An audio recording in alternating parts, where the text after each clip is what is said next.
Good morning everyone.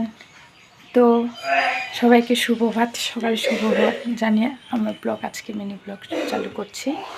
তা দেখো সকাল সকাল আমার চান হয়ে গেছে, তো আমি রেডি হয়ে গেছি। তো কী কারণে আজকে সকাল সকাল চান করে সবাই রেডি হয়ে গেছি, তো আজকে হচ্ছে কারণটা হচ্ছে এটাই যে আজকে হলো একাদশী, অপরা একাদশী। তো একাদশীতে আমরা সবাই উপবাস আছি, সবাই পূজা দিব এখন। তো সেটাই তোমাদেরকে দেখাবো আজকে। চল ঠাকুর ঘরে কী করছে, এবার সব কিছু রেডি। কলা, তো দেখো কলা নিয়ে আসছে, সব রেডি হয়ে গেছে। সবাই তো নিশ্চয়ই জানো যে এটা কালী ঠাকুর। কালী ঠাকুরের অনেক নাম, সেটা তো সবাই জানো। তো বলো, ঠাকুরটাকে দেখে বলো এটা কি ঠাকুর। তো চলো, এটা কি ঠাকুর